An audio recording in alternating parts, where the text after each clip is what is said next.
Coming up on Sbu TV, WSBU The Buzz is off the air. We'll tell you why. And hate speech is discovered on campus.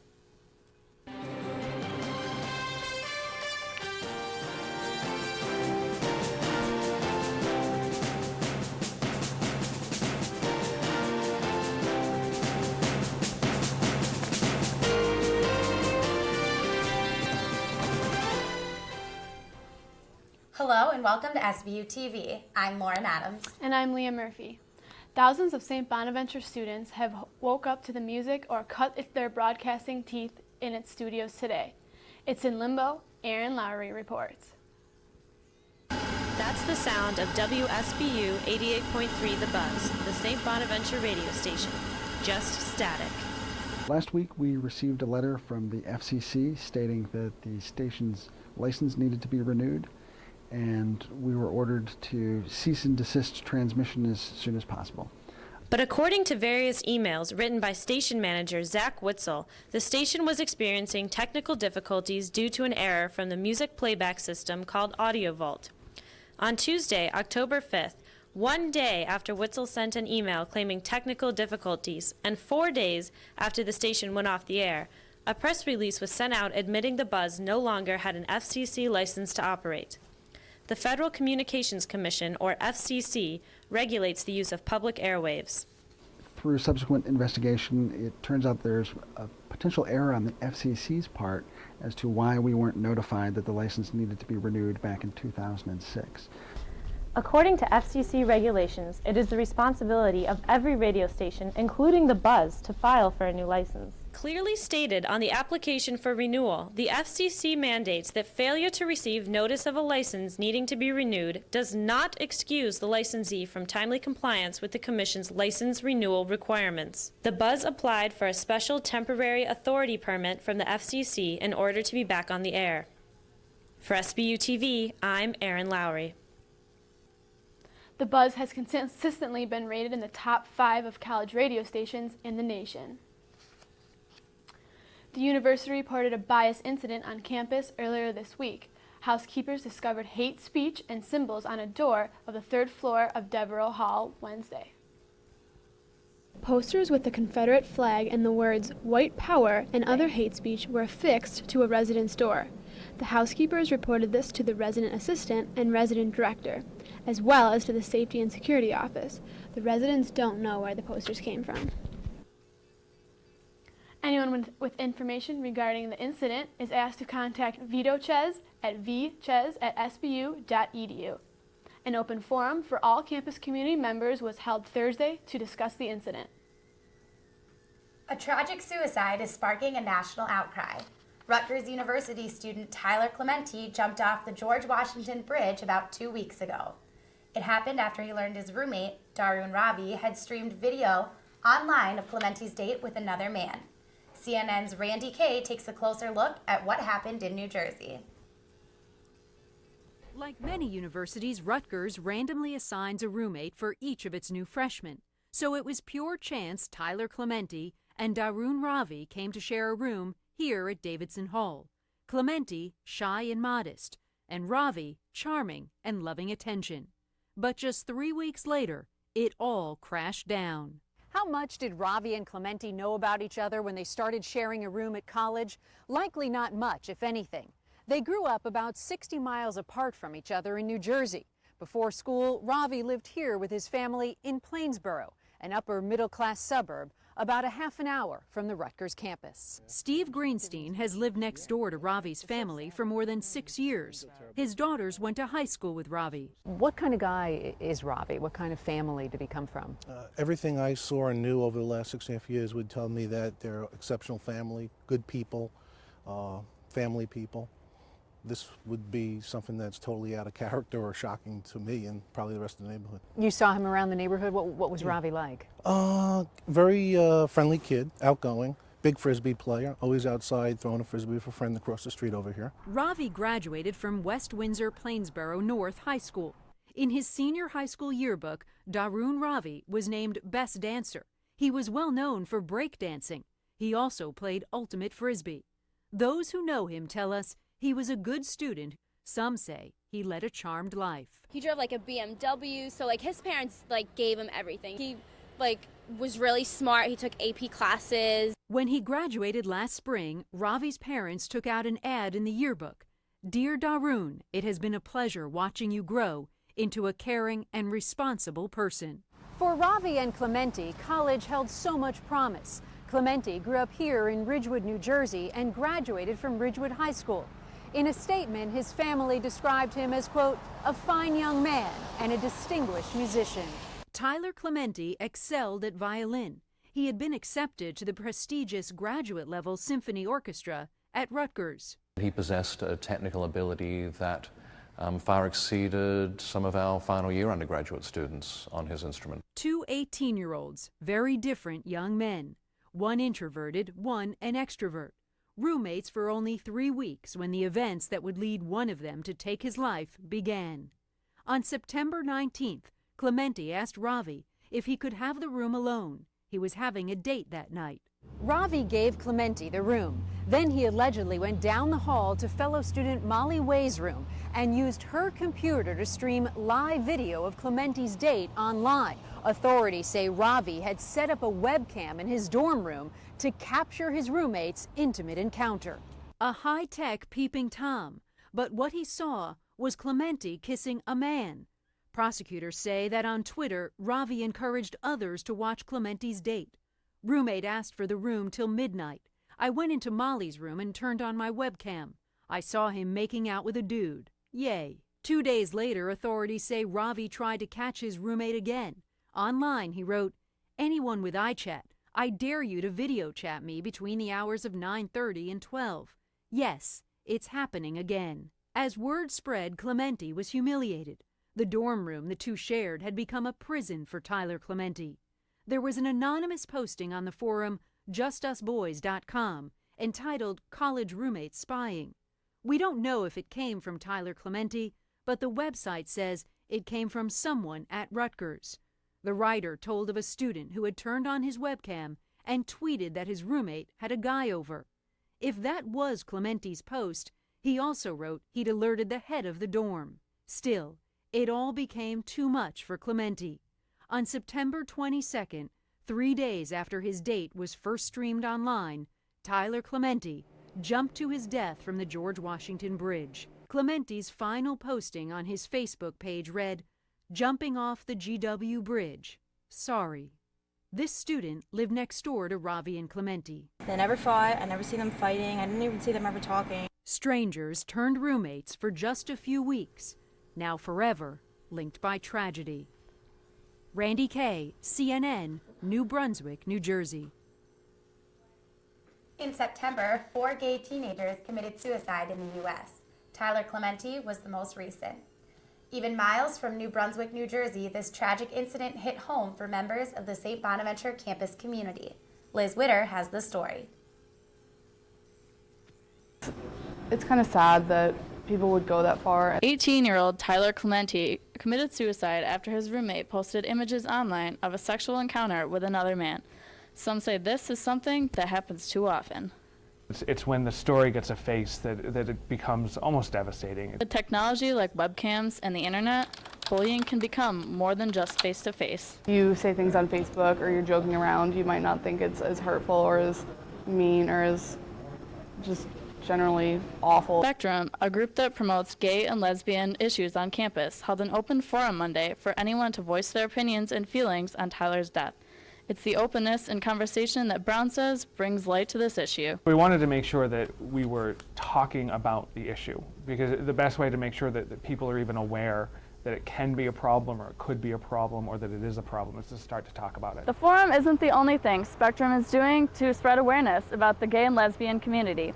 It implemented the Ally program, which gives students a person to talk to without having to worry their conversation will get out, something that could have helped Tyler before his death. Whether it be about LGBT issues or whether it's, oh, I hate my roommate, we're having problems, or it's, I need to change my major, what should I do? Spectrum is getting more word out to the campus community for events that encourage diversity, including getting more people involved with the Ally program. We're starting to advertise a little bit more now on campus. Even though Tyler's situation is extreme, it could have been prevented with one simple thing: acceptance. For Sbu TV, I'm Liz Witter. Several Rutgers students created a Facebook event encouraging people around the world to wear purple on October 20th in memory of Tyler and the other teenagers who recently committed suicide after being bullied. Up next, the new healthcare law is in effect, and the way you're studying may put you in danger for a rare skin disease. Plastic ones last longer.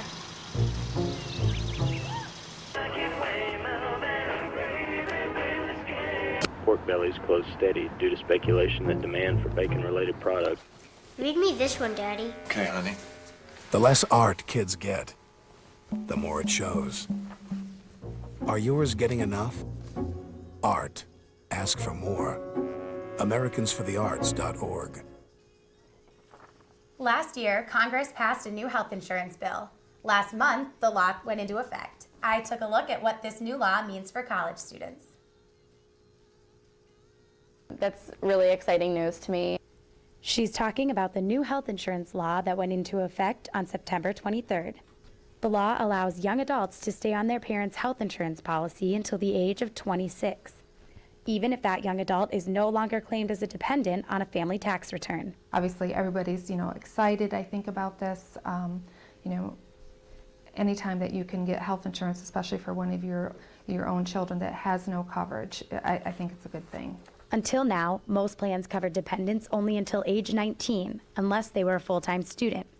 Students who are about to graduate realize how important the change in the law is. It would be really difficult if I was claimed as a independent person and had to pay for my own insurance right out of college. It would be just not even possible right now. Under the new changes, a young adult does not have to be a full-time student.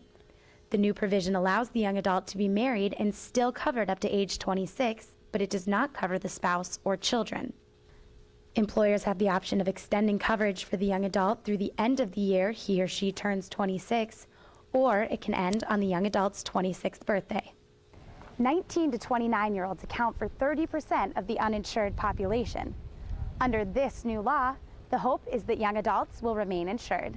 We need to do something. A lot of the young adults aren't covered in the United States, and they're just simply, praying and hoping that nothing seriously happens to them. Ciolek believes the new law will do good things for the younger population. I think, the United States, we have good quality medical care. It's just making sure that it gets to everyone. For Sbu TV, I'm Lauren Adams.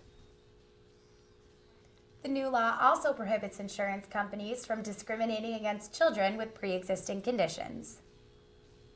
Just because it's called a laptop doesn't mean it should be placed on your lap.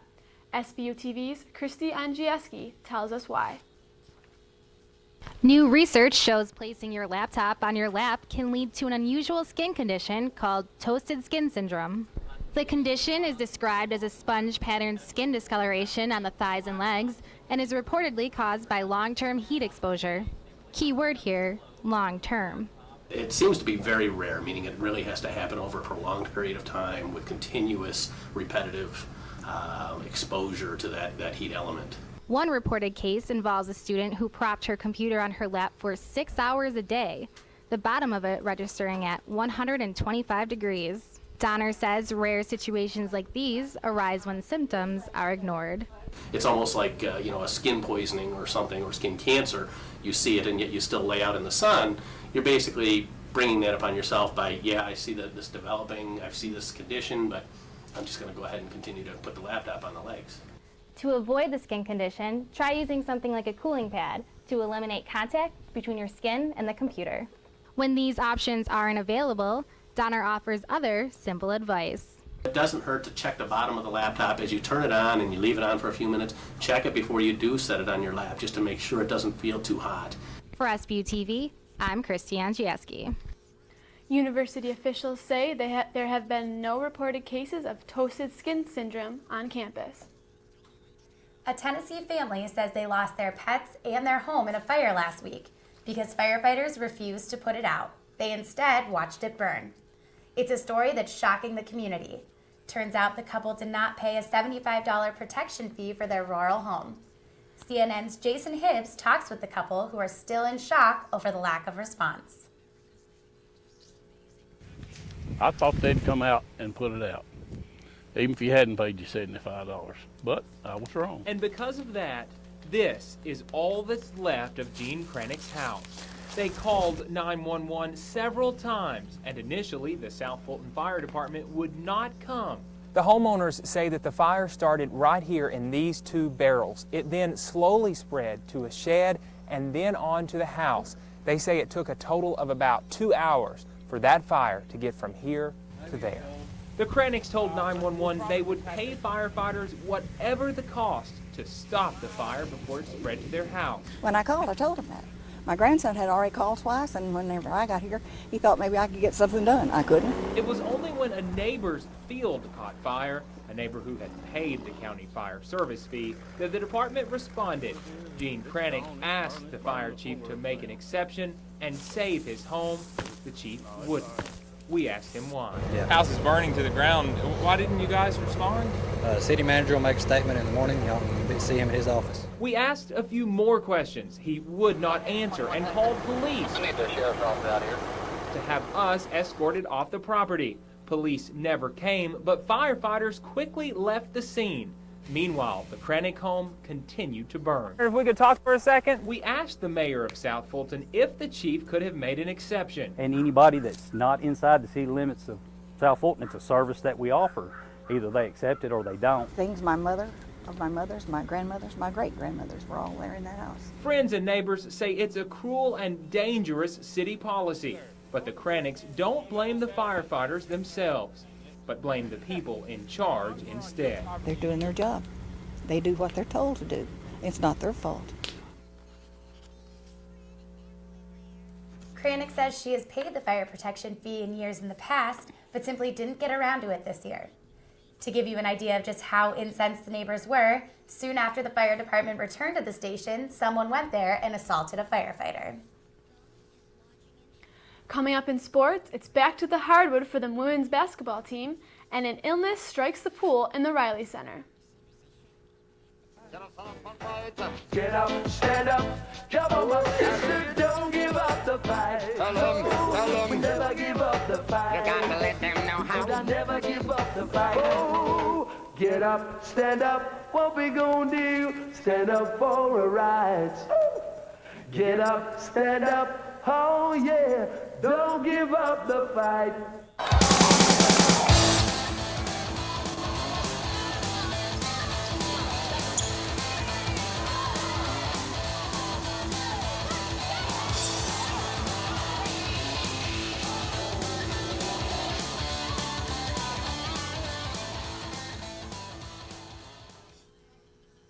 A new NCAA rule allows women's college basketball teams to start practice 40 days before their first game this year. St. Bonaventure took full advantage and began practice on October 4th. Sbu TV's Kevin Clark went to check it out. Head coach Jim Crowley celebrated his birthday on Monday with the official start of practice. It's exciting, of course, but it's also a little nerve-wracking because you want to time putting everything in. With 5 incoming freshmen and 2 new assistant coaches, it's beneficial the Bonnies got a head start on practicing. It's a lot of newness, but, you know, we are who we are. You know, the more things change, the more they need to stay the same. During the first month of practice, Crowley will rely on returning senior captain Cara Gustafson to be a leader, a role that she has embraced. It's funny because I look at them and I'm like, I was just like them when I was a freshman, and I was like, I can see like what happens and why they're doing certain things, but just as a senior and as a leader, you just have to be there. Crowley and his players are looking to establish an identity. To get the stuff that will be our backbone of the season in, which is our basic defense, our basic offense, to get that stuff in and for people to understand who they are and how that person can help us be successful. Our mentality every day throughout practice is going to like show who we are as a team. It's going to, you know, be our baseline for what kind of team we're going to be. With his team's lone exhibition game only a month away, Crowley wants to see consistent effort from his team. But it's also important to see what people do when they compete. So by that time, we'll be ready to at least get a look at people when they compete, and because, you know, there's doing it in practice, there's doing it in games. For Sbu TV, I'm Kevin Clark. Bonnies' opponent for their exhibition game on November 5th is Edinburgh State. Imagine you're a swimmer or diver at practice and all of a sudden it's hard to breathe and you start coughing. This is what happened to the members of the St. Bonaventure swimming and diving teams last week. I went to the pool to investigate. Last week, this pool was full of water, but not a swimmer in sight. It was shut down because swimmers were getting sick. Pool, and being a chemical soup as it is with chlorine as a disinfecting agent, we've had some difficulty. There have been problems like this before, but not as bad as last week. Water conditions actually affected how swimmers performed. We got up to our full double workouts where we're going 2 practices a day. We noticed an increase in breathing difficulties, for example, particularly coughing, brought on some cases of bronchitis. I was coughing and it's just like you felt tight to breathe. Steve Watson, Bona's athletic director, took steps to fix the problem. Sean McNamee, the men's swimming coach, came and talked to me about it, and then we met with the women's swimming diving coach Seth Johnson, brought Phil Winger in. He's an associate vice president on campus, and then also brought in Brandon Coburn from Health Services to take a look at the conditions of the pool, and that's when we decided to shut it down. And we have people that adjust the chemicals on it. They check the chemicals on a daily basis, and what we did was we increased the chlorine level. But then we also had people come in and look at the air handling system, and they made some adjustments there as well. The men's and women's team couldn't use this pool for a week. They had to go to Allegheny Central and Olean Middle School for practice. The guys who might roll out of bed normally at 5 a.m. had to roll out of bed at 4:30 a.m. So it was a bit of an inconvenience on that side, but all in all, not very bad at all. Water conditions had little effect on the diving team. No one got sick, and they were only out of the pool one day when they had to practice in Salamanca. The athletic department will try to fix the problem. We're going to continue to monitor it on a daily basis, and then we have the consultant coming in on the 21st of October to make sure we're where we need to be, but then also he'll make some recommendations on what we need to do. For Sbu TV, I'm Leah Murphy. Both men's and women's teams head to Buffalo this Saturday to compete in the Western New York Invite. The St. Bonaventure men's soccer team has seen many new faces play major roles this fall, but there's a common bond shared by a Bonnie senior and 4 of the newcomers. Sbu TV's Tony Jones has the story. The St. Bonaventure men's soccer team welcomed 15 new players to the squad this season, including 4 who are very familiar with one another. Freshman Daniel Yenicito, Brad Beaumont, Robert De Cruz, and junior transfer Joshua Gonzalez all played together with the WinStar Soccer Consulting and Academy in Woodbridge, Ontario, Canada. Men's soccer head coach Mel Mailer said he often recruits brothers or club teammates to help foster team chemistry as early as possible. First year is such a transitional year. It's very difficult at times. And having players surrounding you that you're familiar with to go through these trials and tribulations is a comfort. The 4 newcomers are not the only players on the Bonnies from WinStars. Chris Lecco was the first player ever recruited by the WinStars Academy and the first international player ever on the men's soccer team at Elon University in North Carolina, a transfer to St. Bonaventure before his junior season in 2009. Lecco has become an example underclassmen can look up to. All the seniors have taken a responsibility, and when you look at our team, it's divided with freshmen and seniors, so there isn't really many sophomores, really isn't many juniors, so the learning curve has to be quick. WinStar Soccer is run by Academy Director Bobby Graham and focuses on developing players for collegiate and professional competition internationally. De Cruz is one of the many players who has found the WinStars program to be beneficial in honing his game for a collegiate career in the United States. It really just prepares you really well for collegiate soccer because you're playing against so many different college teams, you're traveling a lot, and you're getting used to that kind of a lifestyle. Being prepared in the classroom is almost as important as being prepared on the field. Mailer said that given his past experience with the WinStars Academy, he will continue to look north for talent. They know what it takes to be successful academically, and he's worked with them diligently about being quality young men. And we'll continue to go back to the WinStar Academy for just those reasons. For Sbu TV, I'm Tony Jones. The men's soccer team opened its Atlantic 10 conference season October 8th against nationally ranked Charlotte. That's all for us this week on Sbu TV. I'm Leah Murphy. And I'm Lauren Adams. For the rest of us here in the Coop Lab, thanks for watching.